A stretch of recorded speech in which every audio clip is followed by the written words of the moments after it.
important part of the story of Flight 93. The four flights which would be hijacked on September 11, 2001, United 93, United 175, American 11, and American 77, are scheduled to take off around the same time. Flight 11 took off on time at 8 o'clock. Flight 175 took off on time at 8:14. Flight 77 took off on time at 8:19. Flight 93, it was fully loaded, taxied away from the ground area there, out to the runway, getting ready for its clearance for takeoff at 8:01, but it was delayed, and it wasn't delayed due to weather. Anyone remember what the weather was like that day? Beautiful. It was hot. Yeah, and there wasn't a cloud in the sky here, and on most of the East Coast. Beautiful day.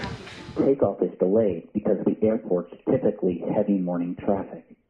When Flight 93 leaves the ground at 8:42, the flight is now running more than 25 minutes late.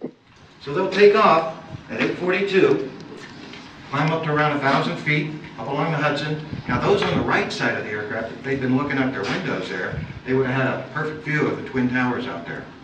They would make their left-hand turn. If they'd been delayed 4 more minutes, they would have seen Flight 11 as it was flown into the North Tower.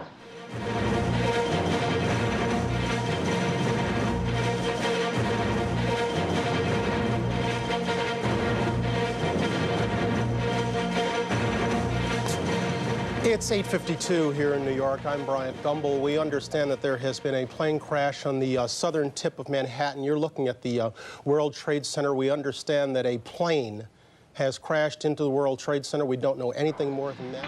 Anyone watching TV that morning? Do you remember what we were told?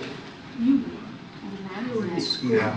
Must have been maybe a small plane flying up that same Hudson River.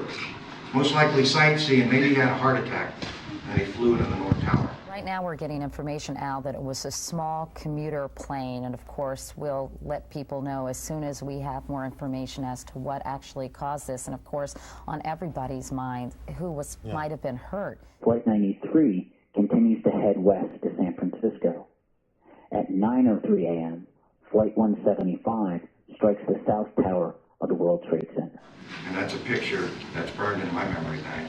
And when I see it come on the TV today, or even just a hint of it, I turn away, because I've seen it enough. But now we as a nation know we're under attack, though we're not quite sure what to do. Meanwhile, Flight 93, it's reached its flight level, 35,000 feet. It's in Pennsylvania, about ready to enter into Ohio. At 9:19 a.m., United Airlines begins to send out text messages to pilots. Beware any cockpit intrusion. 2 aircraft in New York hit Trade Center buildings. Later at 9:28, Cleveland Center, here's a mayday call. Somehow the terrorists have breached that cockpit door, and they've taken the captain out of the left seat and the first officer out of the right.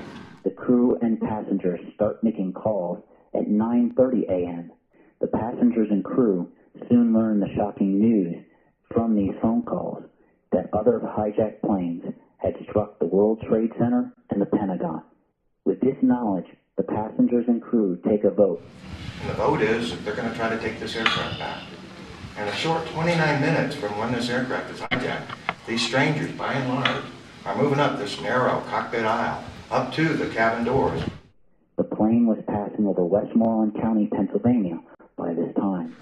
The terrorists, meanwhile, become aware that the crew and passengers are moving forward. And we hear that on the cockpit voice recorder that is later recovered here at this scene.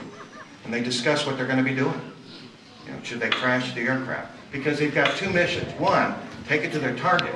Now, once this aircraft had been hijacked, they turned this aircraft from that 270 heading, and they picked up a heading of 120.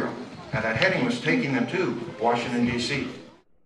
To stop the uprising, the terrorists piloting the aircraft began to roll it to the left and right, pitching the nose up and down.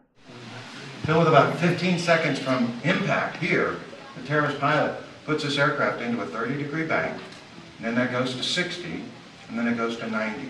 And the left wing's pointing straight up, and the right wing's pointing straight down. But the aircraft can't fly like that, and now the aircraft begins to roll over onto its back. When the plane crashed belly up.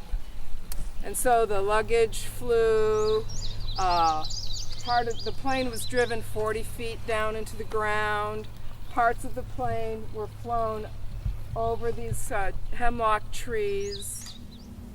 You know, Todd and the other free people on the plane that day, as Sharon said, they weren't in the military, they weren't soldiers, they didn't get up that morning to go to war, but they encountered it, and they became soldiers for that brief period of time, and they took the action. They launched our first counterattack in this war in our homeland, and it was a victory.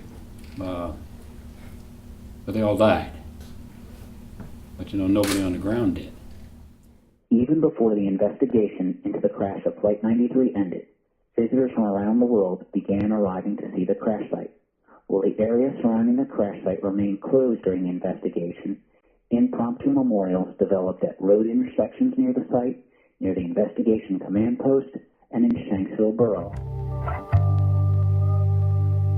Driving out here, I didn't really know what I was getting into, but I just felt like it was something I should be a part of. And the fact that when we drove up here and we stopped here, I thought we should keep driving. I mean, it's kind of just like a small memorial. I don't think it really does justice for the 40-some people that gave their lives, and the fact that this is their final resting place that they didn't choose for themselves is a pretty big deal, and I think we should do something in memory of them.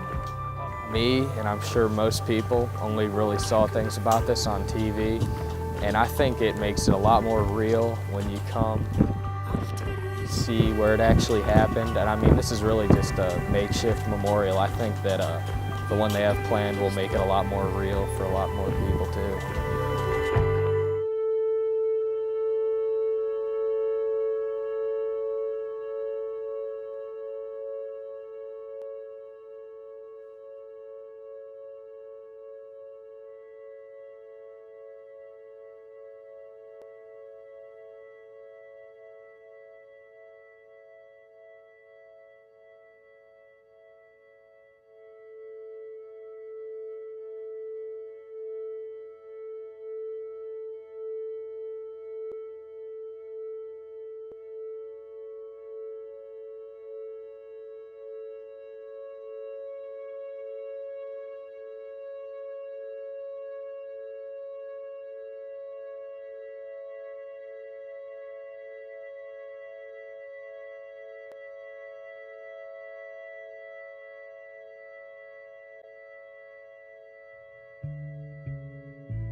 The question worth reflecting on is this: are there things worth sacrificing for? Are there things worth dying for?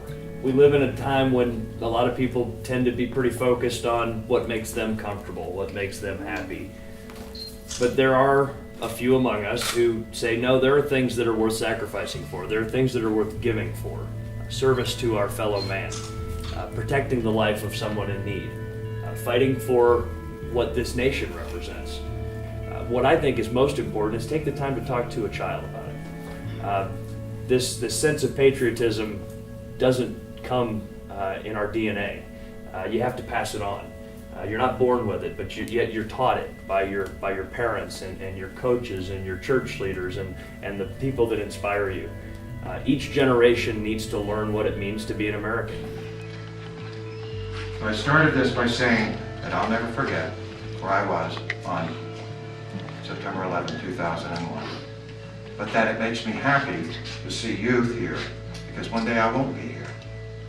And one of them will be standing here in my place telling the story. Because again, it's a story that shouldn't be forgotten.